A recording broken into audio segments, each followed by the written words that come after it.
안녕하세요. 플로팅뉴의 유유일입니다. 플로팅뉴는 제 유튜브 채널이고요. 유유일은 인스타에서 그림과 만화를 올릴 때 쓰는 닉네임입니다. 저의 개인적인 영상 백업용으로 유튜브를 한 거라서 혼자 놀고 있는 그런 영상들이 있을 거라서 이제 그림 보고 오신 분들한테는 좀 부끄러운데, 이번에는 유일 산책이라고 제가 인스타에 25일마다 한 달에 한 번씩 자발적으로 연재하는 코너인데요. 저의 최애 장소라든지 제가 아끼는 산책길 혹은 어떤 가게나 길이나 아니면 여행길 이런 것들을 올리는 코너입니다. 출퇴근하면서 어쩌다가 한번 갑자기 가지 않았던 골목을 들어가 본다든지 하는 식의 작은 일탈로서의 산책들을 주로 하는데요. 그랬을 때 발견한 정말 너무너무 좋아하는 장소들이 있어요. 그래서 그것을 하나로 묶어서 그려보면 어떻겠냐라는 아이디어를 받아서 시작을 하게 됐습니다. 지극히 개인적인 취향의 장소들이라서 어떤 사람들한테는 밋밋하거나 심심한 장소일 수 있는데, 또 코드가 맞으면 좋아해 주실 분들도 있을 것 같기는 해요. 그래서 제일 처음 소개해드렸던 곳은 도서관이었고, 제가 좋아하는 자주 가는 도서관이었고, 그리고 인왕산도 있었고, 그리고 제주도의 산책 코스도 있었고, 독립영화 상영관도 있었어요. 그 공간이 되게 정말 제가 좋아하는 공간이 숨겨져 있는 영화관이었는데, 그것 때문에, 그 공간 때문에 그 영화관을 선택했었어요. 가꿔지지 않은 숲이 난데없이 나타나는 문이 하나가 있어요, 그곳에. 정말 방치해놓은 곳이기 때문에 거길 들어가면은 무슨 오지에 온 것 같은 사방이 초록인 곳이 나타나는데, 그렇기 때문에 벌레가 많아요. 벌레도 많고 모기도 많고, 잠깐 내려갔다가 한 10방 넘게 제가 뜯겼습니다. 그럼에도 불구하고 저는 그런 곳이 있으면 꼭 한번 내려가서 봐야지 직성이 풀리는 사람입니다. 네, 조용하고 은밀하고 초록초록한 곳을 좋아합니다. 대학교 다닐 때도 저만의 그 최애 장소가 있었는데, 그곳도 딱 그런 곳이었어요. 얼핏 지나치면은 발견하기 어려운 그런 곳인데, 뭔가 여기 뭐지 하고 들어가면 우와 하는 소리가 나는 그런 장소였어요. 네, 그곳은 다음번에 그림으로 보여드리도록 하겠습니다. 처음에 이제 프레스코로 그림을 그릴 때에는 다듬어지지 않은 대충대충 그은 선으로 시안 혹은 밑 스케치를 그립니다. 스케치는 그리지 않고 갈 때도 있고 그리고 갈 때도 있는데, 저는 좀 기분 팔아서, 특히 그림 그릴 때 있어서는 그 내면의 어떤 것들을 반영하는 그림이라는 게 그렇잖아요. 그렇기 때문에 그때그때의 기분, 뭔가 섬세한 선을 쓰고 싶을 때가 있고, 되게 터프한 강하게 들어간 선을 긋고 싶을 때가 있고, 거칠은 선을 긋고 싶을 때가 있고, 그러니까 그 선을 그을 때의 손의 느낌이라든지 그때 그 내 마음, 이런 것들이 선에서 후련함으로 나타날 때가 있거든요.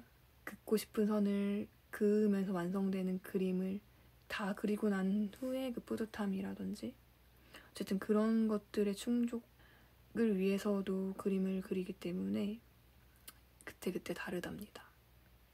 처음에는 이제 큰 그림을 보면서 그 비율, 스케일 조정을 하는데 신경을 많이 썼습니다. 이제 그냥 너무 몰두해서 그리다 보면은 나중에 스케일에 있어서 실패하는 경우가 있는데, 디지털 드로잉의 경우에는 수정이 매우 쉬워서 배치를 이제 선택 툴로 선택한 다음 옮겨주면 되는데, 종이에 그림을 그릴 때는 정말 치명적이거든요. 한 곳으로 그림이 치우친다거나 갑자기 잘리게 되는 경우가 있어요. 정말 몰두해서 뭐랄까 푹 빠져서 그림 그릴 때 많이 하는 실수였는데 저한테는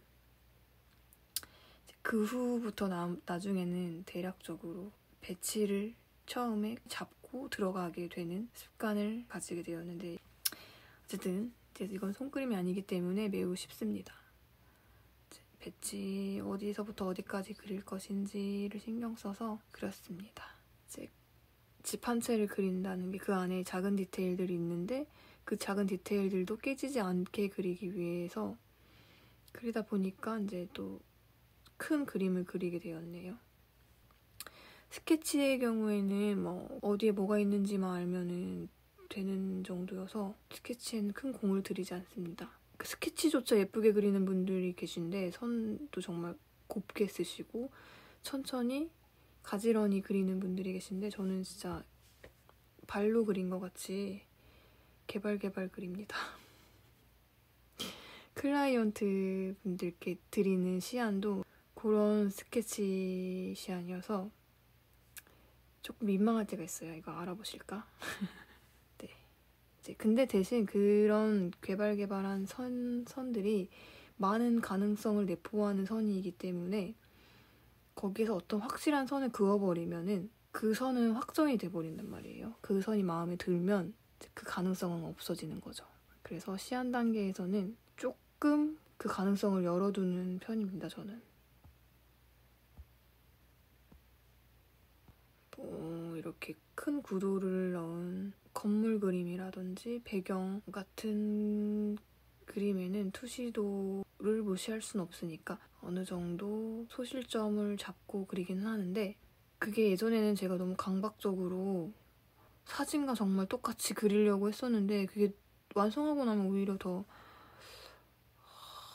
마음에 안 들고 뭔가 재미도 없고 투시도가 맞고 안 맞고에 너무 연연해야 하기보다는 그림과 화면 자체가 좀 더 완성도 있거나 예쁜 쪽으로 그리자라는 쪽으로 생각이 바뀌어서 대신 이제 사진이 아니라 그림으로 할 수 있는 것들을 좀 더 표현하기 위해서 그런 부분들은 일부러 크게 신경 쓰지 않고 넘어갑니다. 그 표현하지 않으면 혹은 막 가득 채우지 않으면 뭔가 허전한 그런 병이 있어요. 그림 그린 사람들한테는. 물론 모든 사람한테 그런 건 아니겠지만 그리고 뭐 흰 도화지 공포증이라든지 뭐 그런 거 있잖아요. 그림 그린 사람들한테 생기는 뭔가 강박적인 그런 것들이 있는데 그런 거 비워나가는 게 발전인 것 같아요. 저한테 있어서는. 어떤 것들이 그것을 방해하는 요소다 하면은 과감히 지울 줄도 알아야 되는 것 같습니다. 이제 그거는 뭐 그리는 사람이 느끼는 것이 기준이기 때문에 정답은 자기 자신이 가지고 있는 것이죠. 그리고 뭐 그림 그리는 사람한테 있어서 자기 그림은 완성된 그림이자 하나의 과정이기도 하기 때문에 그런 어떤 시기에는 어떤 그림을 그렸고 하는 것들을 본인이 스스로 볼 때 느끼는 것들이 있단 말이에요. 그런 것들이 소중한 것 같아요. 이제 그런 것들은 주로 지나고 보면은 보이기는데 당시에는 잘 안 보이잖아요. 인생을 뒤돌아보듯이 자기 그림도 뒤돌아보는 거죠. 약간 뒤돌아볼 때 사람이 좀 성장하는 것 같아요. 잠깐 뒤돌아보고 다시 앞으로 계속 나아갈 때 그때 성장하는 게 아닌가 싶습니다. 제가 출퇴근하면서 맨날 보는 집이 있는데 그 집에 제가 밤늦게 다니거든요. 지나갈 때마다 맨날은 아니고 가끔 그 집 창살 안쪽으로 고양이 한 마리가 항상 햇빛을 쬐고 누워있는 거를 보고 그 집을 좋아하게 됐어요. 고양이도 너무 귀엽고 그 고양이가 정말 그 나이가 많은 게 느껴지는 고양인데 할머니가 키우고 계시더라고요. 그리고 또 안쪽으로는 멍멍이도 있고 제가 고양이한테 가까이 다가가니까 멍멍이가 막 짖으면서 고양이를 보호하려고 하는 듯한 느낌으로 저를 경계하더라고요. 어쨌든 혼자 이제 그런 귀여운 광경을 보면서 오며 가며 고양이랑 정도 들고 그 할머니 분이랑 얘기를 나눈 건 아니지만 지붕 위로 식물을 열심히 가꾸시더라고요. 그렇게 항상 꽃이 있어요. 먹을 것과 함께. 그걸 열심히 가꾸는 모습이 너무 예뻐 보였고 집 자체도 오래된 집이긴 했지만 너무 예쁜 집이었어요. 그리고 또 제가 정말 좋아하는 이 고양이 할머니 집 바로 옆집에 정말 진짜 어마어마하게 큰 장미 구름 덩쿨이 있어요. 너무 예쁘다 장미가. 그러니까 정말 쿨하게 인정하고 들어가시더라고요. 막 기뻐하지도 않으시면서. 그렇지만 되게 아껴서 가꾸고 계시다는 걸 느낄 수 있었어요. 어쨌든 그 집의 장미와 고양이와 카페 이런 모든 거를 상상해서 그림에 다 넣어봤습니다. 그래서 실제 하는 집이면서도 또 실제 하지 않는 것들도 조합해서 그린 그림입니다. 이렇게 이제 타임랩스는 유튜브에 올라가고 완성된 그림은 이제 인스타랑 브런치에 포스팅할 예정이고요. 궁금하신 분들은 인스타에서 유유일 아니면 부유일기를 검색해보시면 보실 수 있습니다. 네, 그럼 봐주셔서 감사합니다. 안녕.